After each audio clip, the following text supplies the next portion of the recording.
Bab 546 berkumpul di Villa Cloud. Omong kosong apaan kamu? Mary menatap Angel dengan curiga. Aku tidak beromong kosong. Penthouse itu memang milik Valentino. Barusan saja dia memberitahuku lewat telepon. Angel mengatakannya dengan sangat cepat dan panik, seolah-olah takut Mary tidak mempercayainya. Namun, Mary tetap saja tidak percaya. Mary menatap Angel selama beberapa saat, kemudian mengulurkan tangannya memegang kening Angel. Kamu tidak demam, berarti ini efek mimpi buruk. Pergilah ke kamar mandi dulu dan lanjut tidur lagi. Mary langsung membanting pintu kamarnya setelah mengatakannya. Ibu, dengarkan aku dulu. Aku telepon Valentino sekarang, ibu tanya dia saja secara langsung. Teriak Angel sambil menggedor pintu. Kamu pergi tidur saja sana. Yang mau kukatakan tetap sama. Kalau Valentino sanggup membeli villa itu, aku rela menjadi pembantunya. Suara teriakan Mary terdengar hingga luar kamar. Angel menggelengkan kepala tanpa daya. Setelah itu dia membalikkan badan dan kembali ke kamarnya dengan sedih. Terlalu sulit untuk mengubah kesan Mary terhadap Valentino. Kalau Mary selalu berprasangka buruk terhadap Valentino, maka apapun yang dilakukan Valentino juga tidak akan diakui oleh Mary. Keesokan harinya, Grup Nagasan mengadakan konferensi pers dan mengeluarkan pernyataan. Arvin sebagai CEO Grup Nagasan berbicara di depan kamera. Konferensi pers yang diadakan oleh CEO Arvin cukup membuktikan betapa pentingnya masalah kali ini. Mulai dari sekarang, Grup Nagasan dan Kamar Dagang Kota Neo akan berdamai dengan Maple Rain Real Estate, bahkan kami akan menandatangani kerjasama dengan Maple Rain Real Estate. Aku percaya, dengan kerjasama antara kita dengan Maple Rain Real Estate, Kota Neo pasti akan menjadi lebih makmur. Kalimat ini langsung menggemparkan seluruh Kota Neo. Saat mendengar kabar Grup Nagasan mau mengadakan konferensi pers, banyak orang mengira Arvin mau memamerkan kekuasaannya. Melalui persaingan kemarin, Maple Rain Real Estate pasti sudah dihancurkan. Namun, tidak ada yang menyangka akan hasil seperti ini. Dengan kepribadian Arvin yang sombong, tidak disangka dia bersedia bekerja sama dengan Maple Rain Real Estate untuk mengelola Kota Neo. Ini. Banyak orang tidak mengerti apa yang terjadi di antara kedua belah pihak ini. Pemimpin hanya ada satu, siapa yang bersedia membiarkan wilayah kekuasaan mereka ditumpangi orang lain. Jangan-jangan pepatah kuno ini akan diubah. Jangankan orang lain tidak paham, bahkan anggota Kamar Dagang Kota Neo juga tidak memahami apa yang dilakukan Arvin. Awalnya, semua orang mengira Arvin mungkin pura-pura lemah agar Maple Rain Real Estate mengurangi kewaspadaannya. Setelah itu Arvin baru menyerang balik mereka. Namun, Arvin malah mengeluarkan perintah kepada semua anggota Kamar Dagang Kota Neo, tidak boleh menyerang Maple Rain Real Estate. Maka itu, mereka terpaksa menerima kenyataan ini. Dalam sesaat, ratusan anggota Kamar Dagang Kota Neo menjadi kebingungan. Mereka tidak bisa menebak pemikiran Arvin. Jelas-jelas dia bisa merebut Maple Rain Real Estate, tapi dia malah menyerah di sini. Inilah yang membuat semua orang kebingungan. Terutama beberapa anggota Kamar Dagang Kota Neo yang berambisi, mereka langsung mencari Arvin untuk menanyakannya. Meskipun Arvin adalah ketua Kamar Dagang Kota Neo, tapi mereka tidak akan menuruti semua keputusan Arvin. Kamar Dagang hanyalah perkumpulan kekuatan, semua anggota ini juga bukan bawahan Arvin. Dari seluruh anggota, yang paling berambisi adalah keluarga Brianto Kota Neo. Kalau Grup Nagasan membubarkan Maple Rain Real Estate, maka 3 keluarga besar yang berhubungan baik dengan Maple Rain Real Estate juga akan dibubarkan. Pada saat itu, selain Grup Nagasan, maka Kota Neo akan sepenuhnya menjadi keluarga Brianto, bahkan keuntungan yang didapatkannya sangat besar. Namun, sekarang Arvin malah membuat keputusan seperti ini. Bagaimana mungkin keluarga Brianto sanggup menerimanya? Sementara itu, Arvin malah tidak mengangkat semua panggilan dari Mark dan lainnya. Dia hanya bersantai di Villa Cloud keluarga Nagasan. Jadi, Mark bersuara mengumpulkan beberapa anggota dari Kamar Dagang Kota Neo yang ambisius, hendak menuju Villa Cloud untuk menemui Arvin. Kalau Arvin bersikeras terhadap keputusannya sendiri, maka Mark terpaksa mencari cara lain. Pada pukul 7 malam, Villa Cloud sangat hening, lampu di penthouse juga dimatikan. Kini, Mark, Louis dan 70 anggota Kamar Dagang Kota Neo lainnya bersama-sama berkumpul di Villa Cloud-nya. Anggota Kamar Dagang Kota Neo berjumlah lebih dari ke-100. Hari ini Mark mengajak sekitar 80 anggota ke sini. Ini cukup membuktikan kehebatannya dalam mengajak. Hal yang lebih penting adalah semua orang ini tidak berharap Arvin menyerang Maple Rain Real Estate.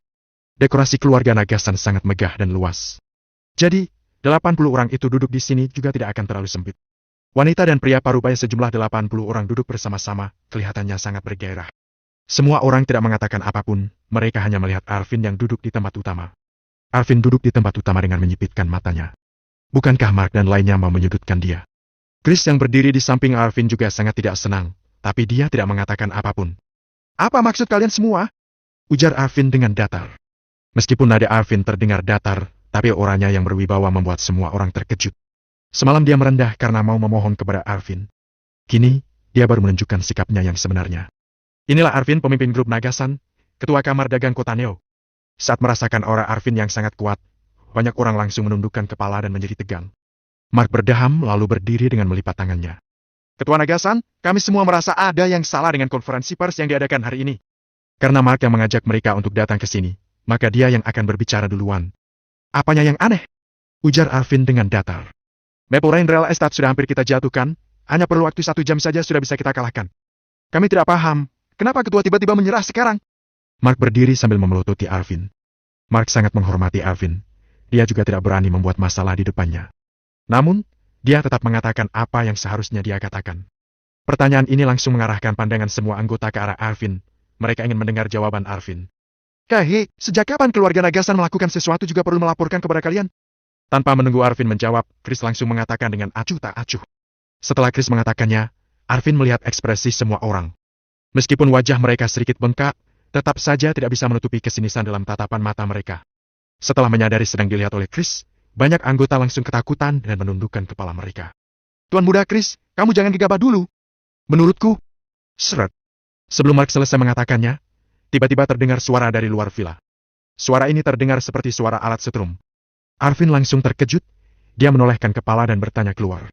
Yohanes, apa yang terjadi? Bab 547 keluarga Nagasan menyerah, keluarga Brianto akan maju. Pak Arvin, mungkin kabel listrik di luar bermasalah. Saya sudah menyuruh orang untuk memeriksa. Ujar Yohanes.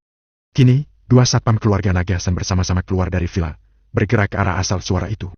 Tidak ada seorang pun di villa yang tahu, saat kedua satpam baru saja tiba di tempat yang gelap, tiba-tiba muncul sebuah bayangan hitam di depan mereka dengan sangat cepat. Wush! Tanpa menunggu kedua satpam respons, bayangan hitam itu tiba-tiba menggerakkan badannya selincah ular berbisa. Sebuah cahaya mengkilau tiba-tiba terlintas di tangannya. Kikit, krak!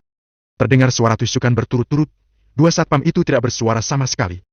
Mereka hanya melebarkan mata sambil memegang leher dan terjatuh di lantai. Di bawah cahaya lampu, terlihat darah yang berlumuran di lantai. Semua orang yang berada di dalam villa tidak menyadari adanya keanehan sama sekali. Arvin hanya menganggukkan kepalanya saat mendengar laporan dari Yohanes. Dia lanjut melihat Mark dan berkata, "Lanjut katakan." Mark menelungkupkan kedua tangan dan berkata, "Tuan muda Chris, kita fokus masalah ini saja. Keluarga Nagasan mau melakukan apapun, memang tidak perlu melapor dan menjelaskan kepada kami. Namun, kami anggota Kamar Dagang Kota Neo bergantung pada Ketua Nagasan. Segala keputusan Ketua Nagasan mungkin bisa memengaruhi nasib Kamar Dagang Kota Neo di masa depan. Sebagai anggota Kamar Dagang Kota Neo, kami memiliki hak untuk ikut campur dalam hal seperti ini." Mark memang orang yang sangat cerdik. Kata-katanya langsung membuat Chris terdiam. Dengan kepribadian lugas seperti Chris, dia tidak paham cara Mark yang berbelit-belit. Setelah Mark mengatakannya, beberapa anggota lainnya langsung menganggukkan kepala. Pemikiran Mark sama dengan pemikiran mereka. Mereka memang tidak punya hak untuk ikut campur terhadap masalah grup Nagasan, tapi sebagai anggota Kamar Dagang Kota Neo, mereka punya hak untuk ikut campur dalam segala keputusan Kamar Dagang Kota Neo. Maksud dari perkataan Mark sudah sangat jelas. Mereka tidak memedulikan masalah sepele, tapi dalam hal ini, Kamar Dagang Kota Neo tidak mungkin menuruti semua omongan Arvin. "Keputusanku ini demi kebaikan kalian," jawab Arvin. Dari semua orang yang ada di sini, hanya Arvin dan Chris yang pernah melihat kesadisan Valentino dengan mata mereka sendiri. Mereka sudah tahu betapa menakutkannya Valentino ini. Kalau Valentino mau, jangankan Kamar Dagang Kota Neo, bahkan seluruh orang berkuasa di Kota Neo pun akan dia jatuhkan. Arvin tidak bodoh, jadi dia tahu apa yang akan terjadi pada Kamar Dagang Kota Neo kalau dia terus-menerus melawan Valentino. Semua orang merasa grup Nagasan terlalu bodoh, tidak hanya melepaskan Maple Rain Real Estate, bahkan mau bagi 2 kekuasaan dengan Maple Rain Real Estate. Kenyataannya hanya Arvin dan Chris yang mengerti. Keputusan bagi 2 ini bukan menguntungkan Maple Rain Real Estate, melainkan menguntungkan grup Nagasan dan Kamar Dagang Kota Neo. Valentino termasuk sangat baik karena membiarkan mereka tetap hidup di Kota Neo. Hanya saja, Mark dan lainnya tidak mengerti akan semua ini. Arvin juga tidak berani mengatakannya. "Ketua Nagasan, saya tidak setuju dengan kalimat ini. Kalau Anda memang demi kebaikan kami semua, seharusnya Anda memimpin kami untuk terus menyerang aliansi orang-orang di Maple Rain Real Estate. Dengan menghancurkan mereka, kemampuan dan industri kita akan meningkat berkali lipat. Kota Neo juga akan menjadi milik kita semua," ujar seorang wanita parubaya. "Benar, kata-kata Direktur Leo masuk akal. Ketua boleh mempertimbangkan pendapat Direktur Leo? Ini adalah kesempatan yang bagus. Kita tidak boleh memberikan Maple Rain Real Estate kelonggaran. Ketua, ayo serang. Dengan satu perintah Anda saja, kami percaya bisa membubarkan Maple Rain Real Estate hanya dalam 1 jam saja." Setelah wanita itu selesai berbicara, banyak orang yang setuju dengan menganggukkan kepala dan memberikan saran. Mark tetap membela Kamar Dagang Kota Neo. Kini Louis perlahan-lahan berdiri dan berkata, "Aku mendukung pendapat Direktur Leo." "Aku juga mendukung," ujar seorang pria parubaya. "Aku setuju." "Setuju? Ketua Nagasan, kalau Anda ragu, maka kerugian akan semakin besar. Ayo ambil tindakan." "Benar, Ketua. Bagaimana mungkin kita membiarkan mereka menumpang di wilayah kita? Kota Neo harus menjadi milik Kamar Dagang Kota Neo. Ketua, ayo beri perintah. Dalam sesaat, semua anggota ini berdiri dan bersorak kepada Arvin. Kini, tatapan 80 orang yang sedang menatap Arvin memberikan tekanan yang sangat besar kepadanya, seperti prajurit yang meminta kaisarnya untuk memberikan perintah perang. Arvin tidak mengatakan apapun. Hanya Arvin dan Chris yang paham tentang semuanya. Kalau kamar dagang kota Neo menyerang Valentino, maka mereka bahkan tidak bisa mendapat setengah kekuasaan ini dan pasti akan diusir oleh Valentino. Namun, dia tidak berani mengatakan apapun tentang Valentino. Jadi, sekarang Arvin juga sangat kebingungan. Jelas dirinya sedang membantu Mark dan lainnya, tapi mereka terus-menerus mencari masalah. Apa yang harus dia lakukan? Sejak aku menjadi ketua kamar dagang kota Neo, aku membawa semua anggota mendapat banyak proyek, bahkan semua keuntungan grup anggota kita juga meningkat. Semua keputusanku tidak pernah salah. Dilihat dari hubungan kita beberapa tahun ini, aku harap kalian tetap mendengarkanku. Jangan tanya terlalu banyak dan lakukan sesuai perintahku saja. Arvin menghela napas panjang. Dia perlahan membalikkan badan setelah selesai mengatakannya. Maaf, Ketua Nagasan. Kami tidak setuju dengan keputusan Anda kali ini. Ujar Mark dengan tegas. Ketua Nagasan, maafkan kami tidak bisa menuruti. Anggota kamar dagang berjumlah 80 orang di belakang Mark juga turut bersuara. Kalau begitu, kalian yang menyerang Maple Rain Real Estate saja. Ayahku tidak mau jadi ketua lagi. Kalian pilih ketua baru saja. Namun, kalau nantinya kalian menyesal, jangan datang ke villa keluarga Nagasan untuk memohon. Ujar Chris dengan dingin sambil melangkah ke depan. Mark dan lainnya langsung terkejut dan merasa kesulitan. Tanpa grup Nagasan menjadi penopang kamar dagang kota Neo, kalau mereka ingin melawan 3 keluarga besar dan Maple Rain Real Estate adalah hal yang tidak gampang. Louis terdiam sesaat, lalu berkata, Tuan muda Chris, menurut saya. Cepat, katakan. Menurutmu apa? Kalau kamu banyak omong kosong lagi, aku akan hancurkan kamu sekarang juga. Chris langsung menghentikan omongan Louis dan mengucapkan dengan sangat tegas. Louis terkejut hingga menundukkan kepala dan tidak berani mengatakan apapun lagi. Melihat anak sendiri dimarahi Chris, Mark semakin tidak senang. Tapi dia juga tidak berani menegur Chris. Kalau Ketua Nagasan bersikeras tidak menerima pendapat kami, maka keluarga Brianto sangat kecewa terhadap kalian. Kalau keluarga Nagasan tidak mau, maka keluarga Brianto yang akan menangani Maple Rain Real Estate. Ujar Mark sambil menyatukan kedua telapak tangannya. Ketua Nagasan, tolong dipikirkan lagi. Ujar seseorang. Aku sudah berpikir berkali-kali. Kalian pergi saja. Ingat, jangan bawa nama grup Nagasan. Kalian kalau mau cari mati, jangan bawa-bawa aku. Ujar Chris dengan emosi sambil mengibaskan tangannya. Bab 548 terkejut.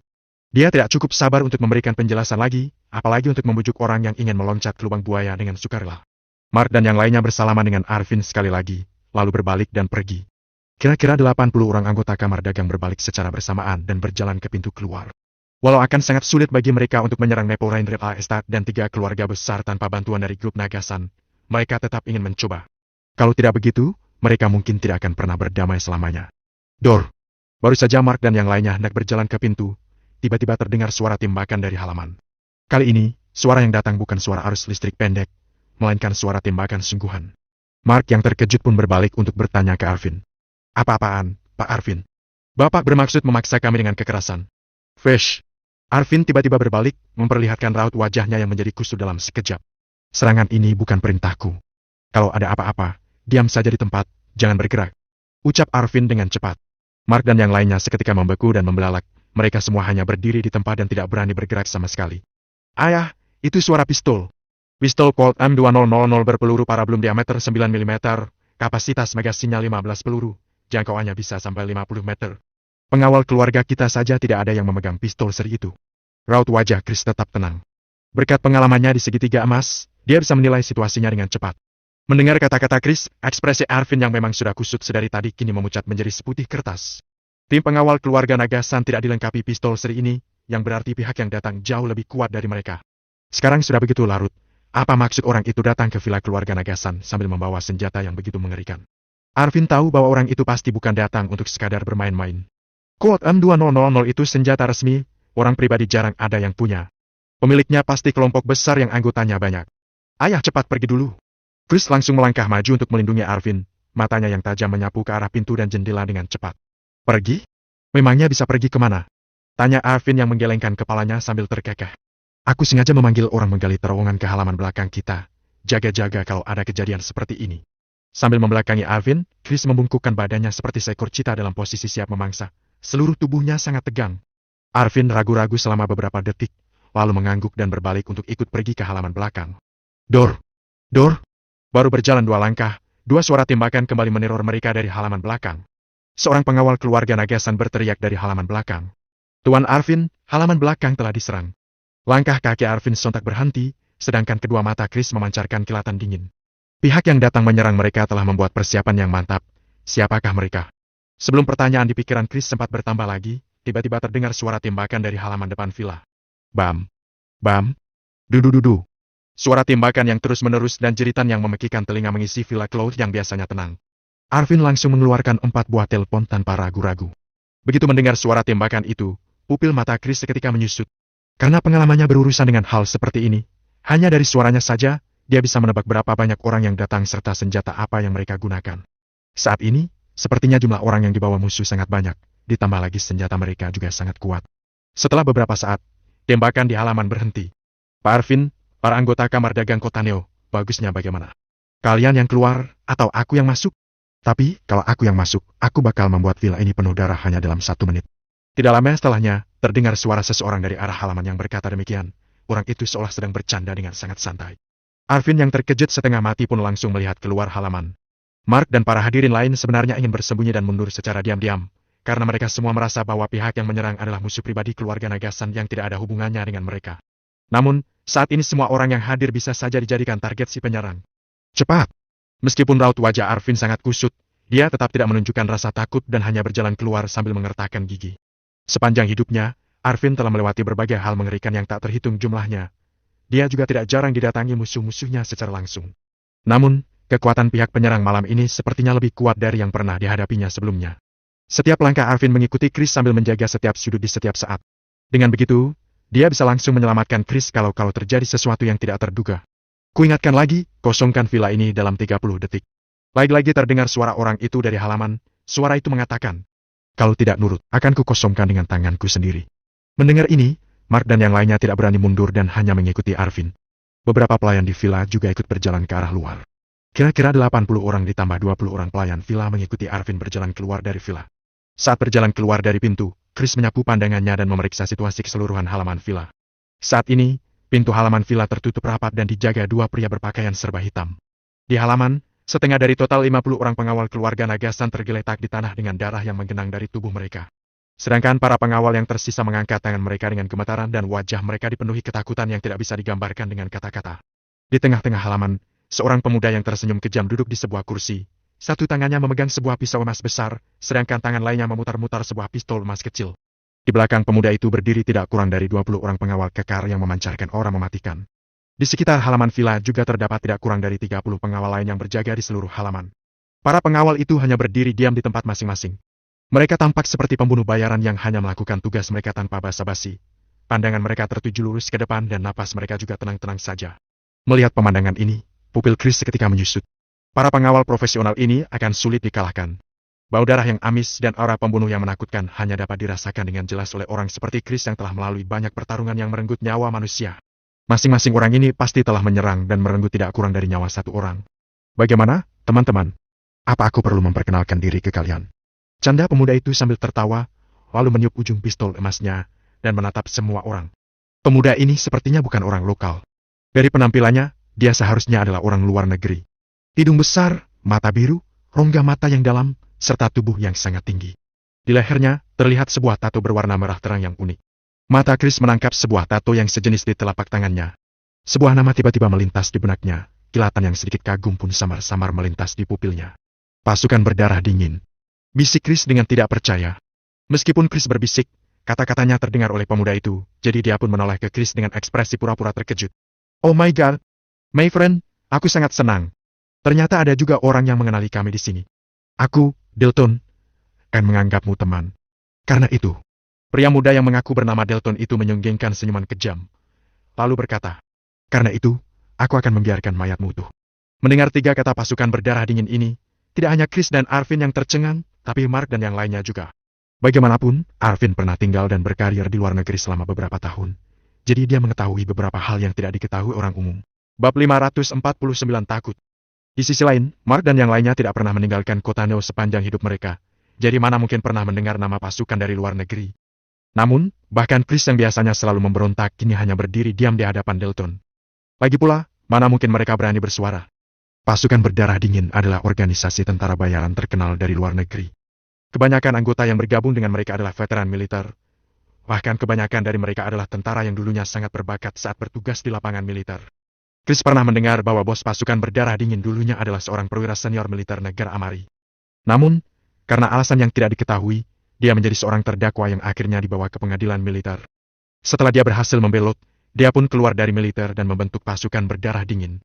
Pasukan berdarah dingin adalah organisasi yang dibayar dengan uang pribadi maupun uang rakyat untuk membantu orang lain melakukan pekerjaan kotor. Siapapun akan dibantu asalkan mereka sanggup membayar harganya. Pasukan berdarah dingin sangat kejam. Tak peduli orang tua atau anak kecil, orang itu akan dimusnahkan selama dia berhubungan dengan misi atau target. Berdarah dingin dan kejam, haus darah dan menakutkan. Saat mereka beraksi, maka darah akan bertumpahan. Tangan pasukan berdarah dingin senantiasa berlumuran darah, tapi mereka tidak berkenan mencuci darah itu.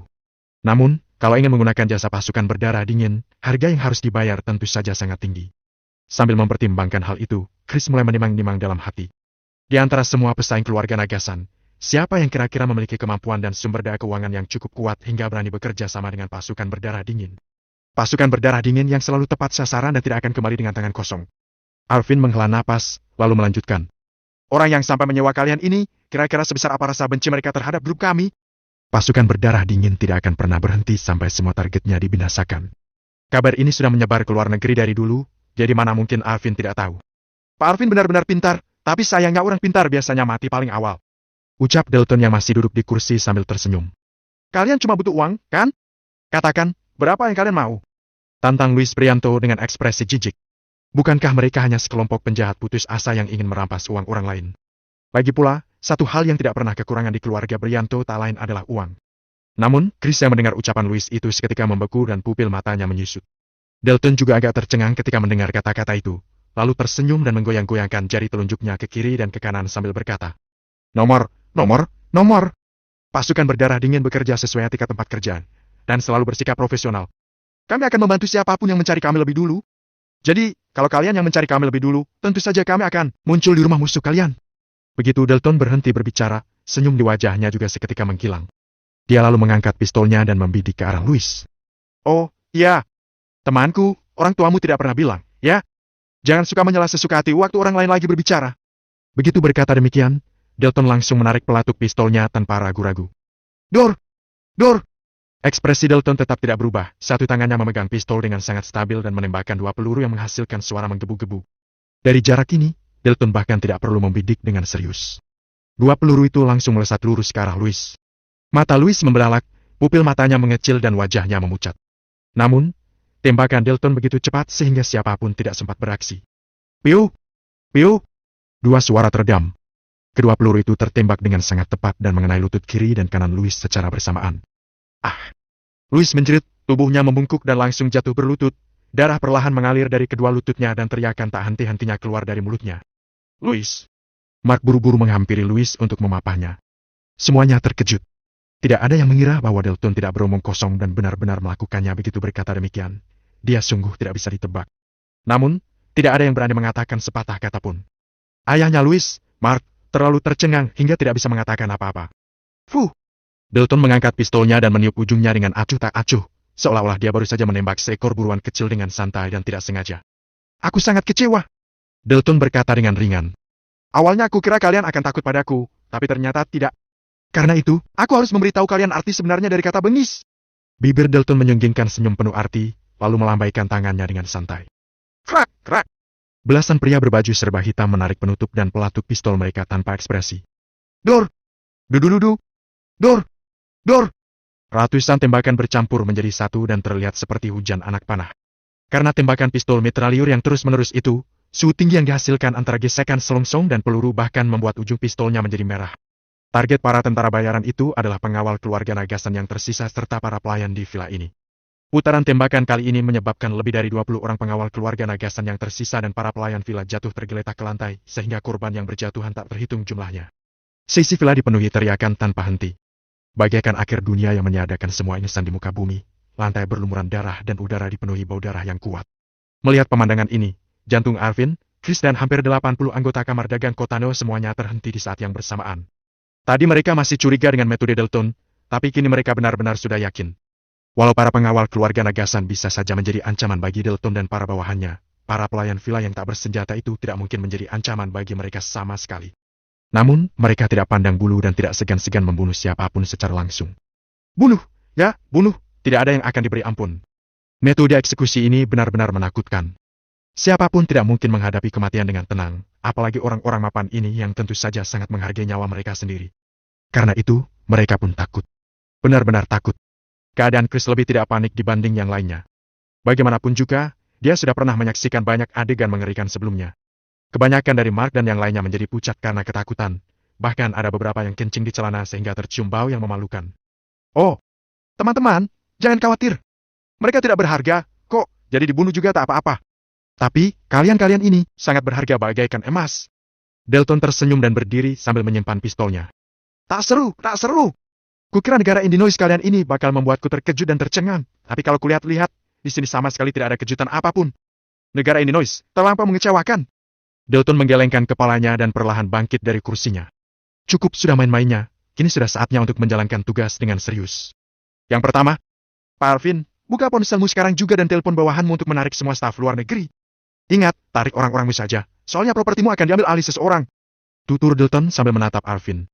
Mendengar hal pertama yang diminta Dalton, Arvin tertegun sejenak, lalu menghela napas dalam hati. Tak salah lagi, Dalton dan para bawahannya itu benar-benar datang atas perintah grup Vidino. Kalau grup Nagasan menarik perusahaan mereka dari luar negeri, grup Vidino adalah perusahaan yang paling diuntungkan. Selain itu, grup Vidino sangat terang-terangan tentang ambisi mereka, jadi mereka juga tidak takut kalau Arvin bisa menebak bahwa biang kerok penyerangan ini memanglah grup Vidino. Fakta itulah yang malah membuat Arvin merasa ngeri. Kenapa grup Vidino tidak takut kalau Arvin akan mencurigai mereka? Alasannya yaitu hari ini mungkin saja akan menjadi akhir hayat Arvin Nagasan. Lagi pula, hanya orang mati saja yang sudah pasti bisa menyimpan rahasia selamanya. Memotong rumput liar dan membasmi langsung dari akarnya adalah solusi terbaik untuk mencegah masalah apapun yang akan muncul di masa depan. Chris juga bisa membaca situasinya dengan jelas, jadi dia segera berbisik di samping Arvin. Ayah, jangan! Ini adalah peruntungan bisnis kita yang terbaik. Namun, Arvin malah menggelengkan kepalanya perlahan, lalu menoleh ke Dalton dan berkata, kalau aku berbuat sesuai keinginanmu, apa kalian bisa melepaskan anakku? Bab 550 menelan seluruh kota Neo. Chris tercengang, Mark dan yang lainnya juga tampak terkejut. Apakah Arvin sudah bersiap untuk mati? Kahi! Dalton tertawa sembari berkata, Pak Arvin, aku sedang memberitahumu, bukan mendiskusikan persyaratan denganmu. Jadi, atas dasar apa kamu membahas persyaratan denganku? Selesai berbicara, Dalton mengeluarkan pistolnya, lalu menembak 3 kali ke arah Mark dan yang lainnya. Dor, dor, dor! 3 kali tembakannya mengenai 3 orang anggota kamar dagang dan terdengar jeritan kesakitan mereka. Mereka bertiga ditembak pada bagian lutut kanan. Dalton bisa menembak dengan tepat pada bagian lutut mereka bertiga tanpa melihat. Teknik menembaknya sungguh mengerikan.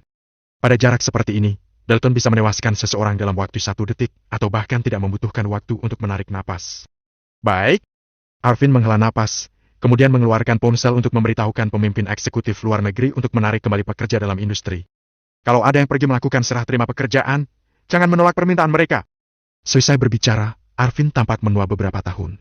Dia berjuang di luar negeri selama bertahun-tahun, baru akhirnya memiliki sedikit aset, tetapi setelah kejadian kali ini, semuanya telah hancur.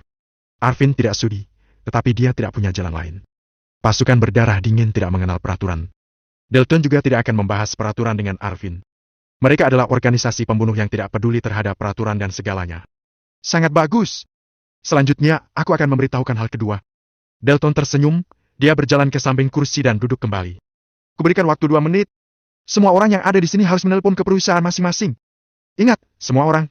Kalau ada orang yang pergi melakukan serah terima, harus berikan ekuitas perusahaan tanpa syarat. Harus berikan tanpa syarat. Dalton duduk dengan santai di kursi, dia meletakkan pistol di bagian lutut kanannya dan menatap semua orang dengan tatapan sinis. Begitu mendengar perkataannya, semua orang tercengang. Ingin menelan semua saham dari 80N perusahaan. Memberikan ekuitas tanpa syarat, artinya tidak akan mendapatkan uang sedikit pun. Arvin tidak menyangka bahwa ambisi grup Vidino begitu besar. Tindakannya ini tidak hanya ingin menghancurkan fondasi grup Nagasan di kota Neo, tetapi jelas-jelas ingin menelan seluruh kota Neo.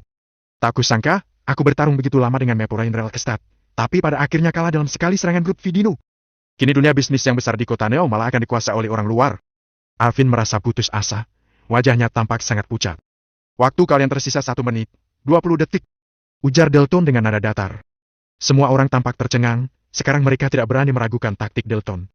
Jadi, setelah merenung sejenak, kebanyakan orang langsung mengeluarkan ponsel.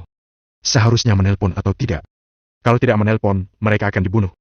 Kalau menelpon, semua aset yang mereka perjuangkan, bahkan yang diwariskan dari generasi sebelumnya, akan lenyap semua. Setelah menelpon, mereka akan berubah dari miliarder yang dikagumi orang lain, menjadi orang biasa. Demi nyawa, ada orang yang bisa menerimanya, tetapi ada juga yang tidak bisa menerimanya. Misalnya orang seperti Frederick yang berada di villa keluarga William waktu itu. Orang seperti itu tidak mungkin menerima dirinya berubah dari miliarder menjadi rakyat biasa. Kalian terlalu gila! Meski kalian bisa memaksa kami untuk melakukan semua ini, kalian pikir kalian bisa meninggalkan kota Neo dengan selamat. Asal kamu tahu, kepolisian di sini tidak mudah dihadapi. Di sini ada pasukan militer. Kalian tidak mungkin bisa keluar dari sini. Teriak seorang pria parubaya di antara kerumunan. Oh, begitu mendengarnya, Dalton memutarkan kepalanya perlahan, lalu menatap pria parubaya yang bersembunyi di kerumunan. Sepertinya masih ada orang yang tidak memahami pasukan berdarah dingin. Baiklah, agar kalian bisa mati dengan tenang, aku akan menjelaskannya sedikit lagi. Kamu pikir 50 dan pejuang pasukan berdarah dingin bisa datang ke sini tanpa diketahui, lantas apakah kami tidak punya cara untuk kembali? Selain itu, pasukan berdarah dingin adalah organisasi pembunuh. Kami hidup dalam pembantaian tanpa memikirkan hari esok. Kehidupan kami lebih realistis dari kalian semua, kami lebih bebas, tahu untuk menghadapi kenyataan dan hidup pada saat ini. Jadi, apa itu kenyataan?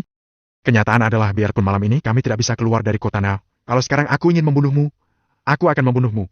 Ini adalah kenyataan. Dalton berbicara dengan nada dingin. Tak menunggu pria parubaya itu merespons, Dalton langsung menembak 2 kali. Dia langsung membunuh tanpa ragu. Dor! Dor! Peluru ditembakkan melewati kerumunan dan mengenai pria parubaya itu. Tembakan tepat mengenai dahinya. Pria parubaya itu bahkan tidak sempat berteriak, dia langsung tergeletak di lantai. Orang-orang yang berdiri di depan pria parubaya itu pun ketakutan dan badan mereka gemetaran. Ketika peluru itu terbang melewati telinga mereka, mereka benar-benar merasakan ketakutan akan kematian. Ingat, aku juga bisa mati. Tapi saat ini nyawa kalian berada di bawah kendaliku. Dalton menyimpan pistol emasnya, lalu berkata dengan penuh makna sambil tertawa. Kalau uang habis, bisa didapatkan kembali, tapi kalau nyawa lenyap, semuanya benar-benar akan tiada. Setelah kami menelpon, apakah kamu akan melepaskan kami? Mark juga mengeluarkan ponsel, kemudian berbicara sambil menatap Dalton. Pertanyaan Mark juga merupakan keraguan semua orang. Uang memang tidak sepenting nyawa, tetapi kalau nyawa tidak bisa dipertahankan meskipun sudah menghabiskan semua uang, lantas untuk apa bertindak seperti itu? Atas dasar apa kamu membahas persyaratan denganku? Tanya Dalton sembari mendekat dan menatap Mark. Kalau kamu tidak bisa menjamin keselamatan kami, untuk apa kami bertindak seperti itu? Pada akhirnya tetap akan mati, lantas kenapa kami harus menyerahkan aset kami kepada orang lain? Lebih baik kami serahkan kepada pemerintah. Ujar Mark dengan tegas meskipun ketakutan. Dalton menatap Mark beberapa detik dengan serius, kemudian dia menggaruk kepalanya dengan mulut pistol, lalu berkata sambil tertawa. Baik. Setelah melakukan semua ini, kalian boleh pergi. Aku, tim ke-8 pasukan berdarah dingin, menjamin menggunakan namaku sendiri. Setelah mendengar jaminan Dalton, semua orang tidak merasa ragu lagi. Mereka segera mengeluarkan ponsel, lalu mulai memberikan perintah kepada dewan pemegang saham perusahaan. Karena diancam dengan nyawa, mereka hanya bisa dikendalikan oleh Dalton. Apapun yang disuruh, mereka harus melakukannya. Ayah, setelah menelpon, pegangan terakhir kita sudah tidak ada lagi. Chris menundukkan kepala sambil berbicara dengan suara pelan kepada Alvin. Mark dan yang lainnya percaya pada Dalton, tetapi Chris tidak percaya. Kali ini grup Vidino bertindak ekstrem dan sama sekali tidak menyembunyikan ambisinya, jadi mereka pasti akan menyingkirkan semuanya hingga bersih, tidak akan meninggalkan sedikit pun celah kesalahan. Karena pemerintah tidak gampang dihadapi. Sebuah perusahaan luar negeri datang ke sini dan melakukan tindakan sebesar ini untuk menelan seluruh kota Neo. Dari segi bisnis, mungkin bisa dikatakan bahwa ini hanyalah perselisihan bisnis. Namun, secara keseluruhan, hal ini telah melibatkan masalah internasional, grup Vidino tidak sanggup memikul tanggung jawab seperti ini. Jadi, cara terbaiknya adalah membantai semua orang di sini. Kalau orang sudah tiada, semua masalah akan menghilang.